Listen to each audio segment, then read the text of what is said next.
Last class में हम exercise 4.3 complete कर चुके थे। आज हम एक नया टॉपिक पढ़ेंगे, नेचर ऑफ रूट्स। तो वीडियो को स्टार्ट करने से पहले अगर आपने मेरे चैनल को सब्सक्राइब नहीं किया है तो प्लीज़ सब्सक्राइब करें, लाइक करें और शेयर करें। तो स्टार्ट करते हैं आज का टॉपिक, नेचर ऑफ रूट्स। देखो, नेचर ऑफ रूट्स मैं पहले बता चुका था, लेकिन मैं फिर भी आपको एक बार दोबारा से बता रहा हूँ। तो नेचर ऑफ रूट्स में होता क्या था कि मान लीजिए हमारे पास एक क्वाड्रेटिक इक्वेशन है, ax² + bx + c = 0। यहाँ से हमने अभी क्वाड्रेटिक फॉर्मूला पढ़ा था कि x क्या होता है, -b ± √b² - 4ac/2 है। तो ये हमारे यहाँ से रूट्स आते थे।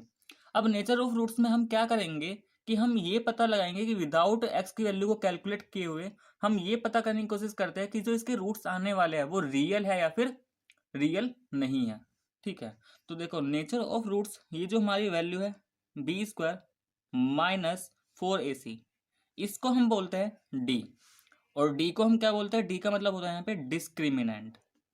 ये जो डी होता है इसी की हेल्प से हम ये बताएंगे कि जो हमारे रूट्स आने वाले हैं वो रियल होंगे या फिर रियल नहीं होंगे। तो यहाँ पे 3 कंडीशन होगी। पहली कंडीशन ये, पहली कंडीशन क्या है कि अगर हमारा डी ग्रेटर देन 0, मतलब कि b² - 4ac की वैल्यू क्या आ जाए, ग्रेटर देन 0। तो जो हमारे रूट्स आएंगे वो रूट्स क्या होंगे, हमारे रियल होंगे एंड डिफरेंट होंगे। क्वाड्रेटिक इक्वेशन के 2 रूट्स होते हैं, तो जो रूट्स आएंगे दोनों ही रियल होंगे और दोनों की वैल्यू डिफरेंट होगी।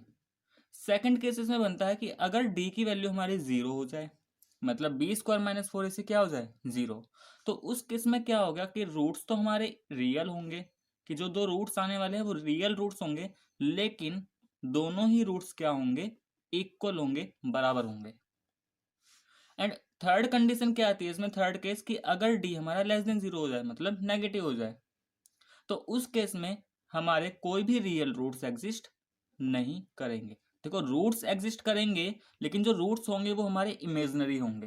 ठीक है, वो सब नहीं पढ़ना, तो सिर्फ हम ये बोलेंगे सिंपल कि अगर डी लेस देन 0 है तो कोई भी रियल रूट्स एग्जिस्ट नहीं करेंगे। ठीक, तो ये होता था हमारा नेचर ऑफ रूट्स। अब देखो, इसको हम थोड़ा क्वेश्चन की हेल्प से समझ लेते हैं कैसे इसको हमें अप्लाई करना है। जैसे यहाँ पे हमें एग्जाम्पल नंबर 16 दे रखा है, एनसीईआरटी एग्जाम्पल 16। एग्जाम्पल 16 में क्या गिवन है, find the discriminant of the quadratic equation 2x² - 4x + 3 = 0। कि हमें इस क्वाड्रेटिक इक्वेशन का डिस्क्रिमिनेंट फाइंड करना है, मतलब कि d की वैल्यू, और d किसके बराबर, b² - 4ac, and hence find the nature of its roots. और उसके फिर हमें रूट्स नेचर बताना है रूट्स का। तो देखो, सबसे पहले जो हमें क्वाड्रेटिक इक्वेशन यहाँ पे गिवन है, ये है हमारे पास 2x² - 4x + 3 = 0। इस क्वाड्रेटिक इक्वेशन को अगर हम जनरल फॉर्म से कंपेयर करते हैं, ax² + bx + c = 0, तो हमें क्या मिलेगा, हमें a यहाँ से मिलेगा 2, b मिलेगा -4 एंड c इज 3। तो सबसे पहले तो हमें क्या फाइंड करना है, डिस्क्रीमेंट। इसका मतलब d फाइंड करना है, तो d किसके बराबर, b² - 4ac।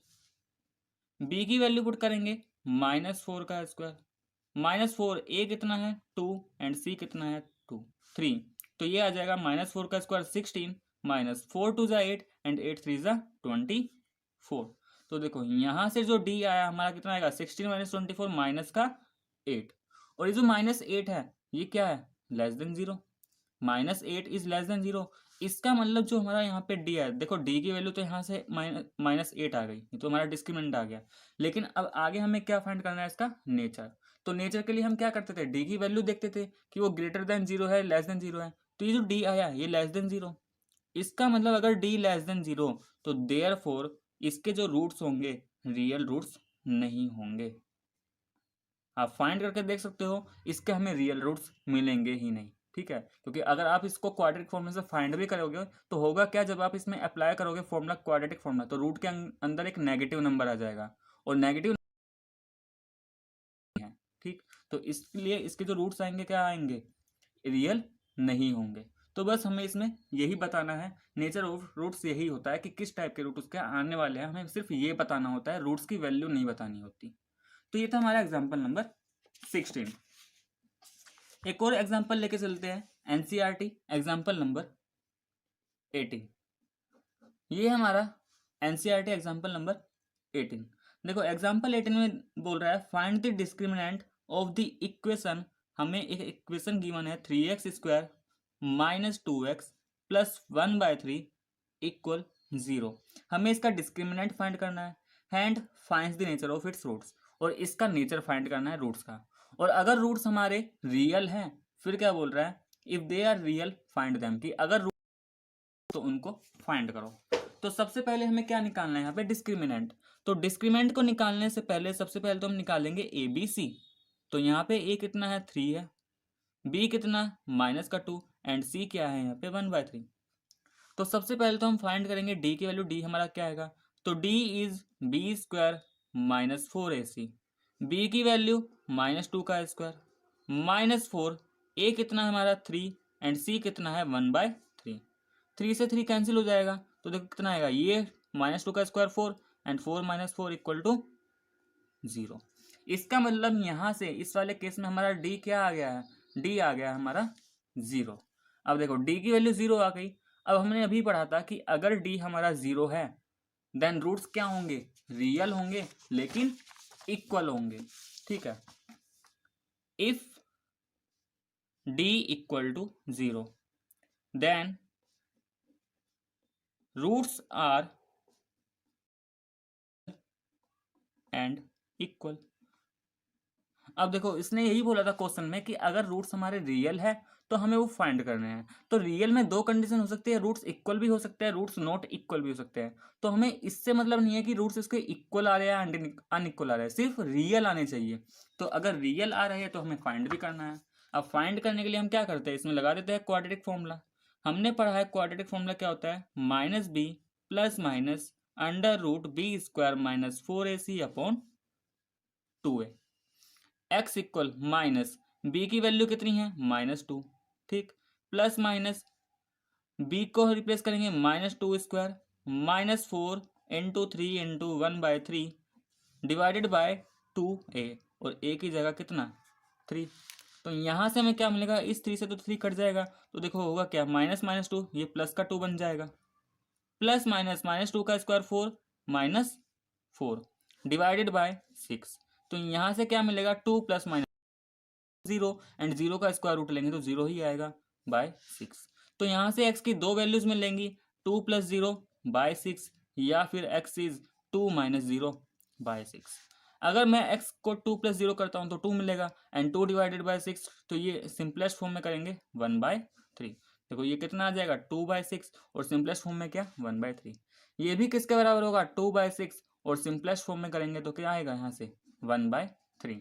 तो दोनों ही रूट्स क्या आए, रियल तो है लेकिन दोनों ही क्या है हमारे इक्वल रूट्स है। NCERT example number 17। देखो एग्जाम्पल 17 में क्या है, a pole has to be erected at a point on the boundary of a circular park.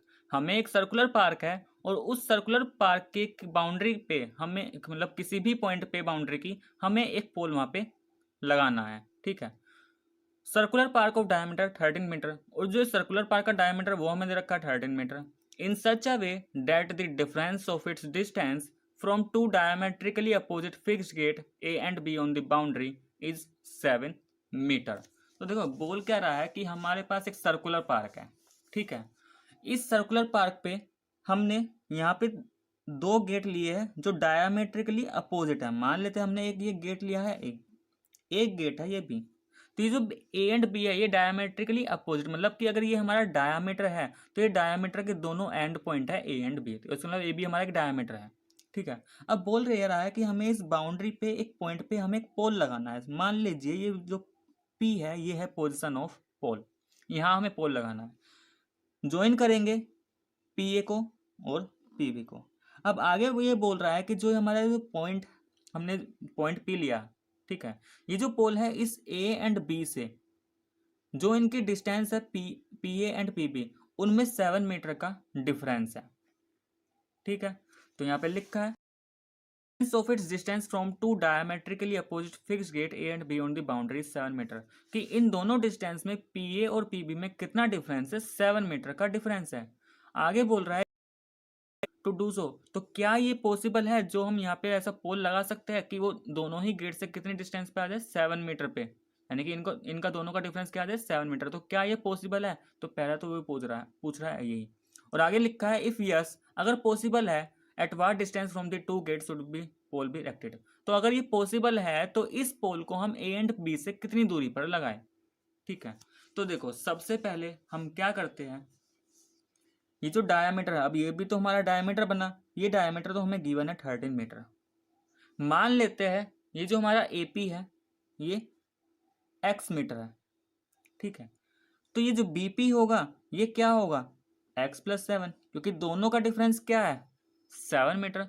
P A और पीबी का डिफरेंस क्या आना चाहिए, 7। तो अगर पी ए एक्स लिया तो पीबी को हम x+7, देखो पीबी को हम x-7 भी ले सकते हैं, तो आंसर हम वहाँ से भी क्या है, दोनों का डिफरेंस 7 ही रहेगा, आंसर वहाँ से भी आ जाएगा। तो कुछ भी केस ले सकते हैं, या तो x+7 ले सकते हैं या फिर x-7।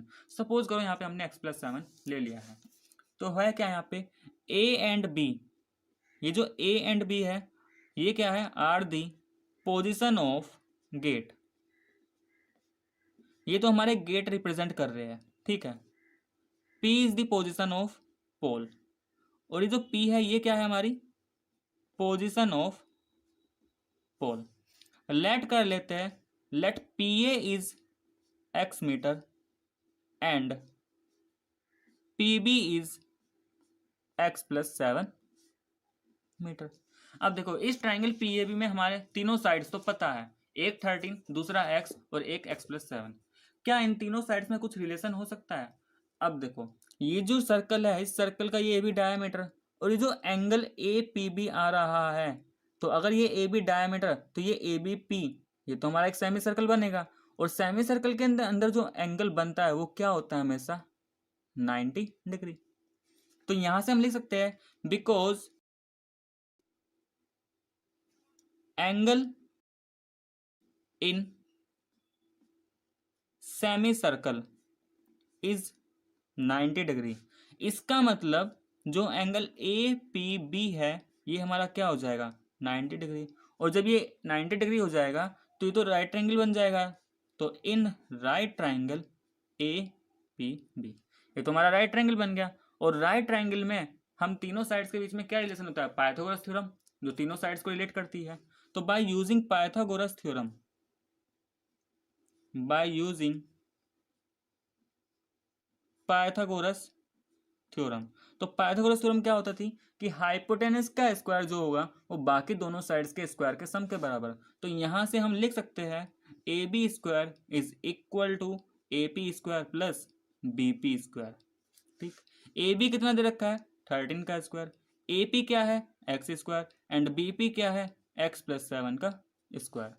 सोल्व कर लेते हैं, 13 का स्क्वायर 169, ये हमारा एक्स स्क्वायर, इसमें a प्लस बी का होल स्क्वायर लगाएंगे तो x का स्क्वायर, 7 का स्क्वायर 49 एंड 2ab, तो ये हो जाएगा 14x। 169 को RHS में ले जाएंगे तो देखो ये दोनों तो क्या बन गया, 2x square plus 49 plus 14x, और 169 RHS में आएगा तो माइनस साइन के साथ आएगा, तो 0 equal to 2x square plus 14x and 49 minus 169 minus का 120।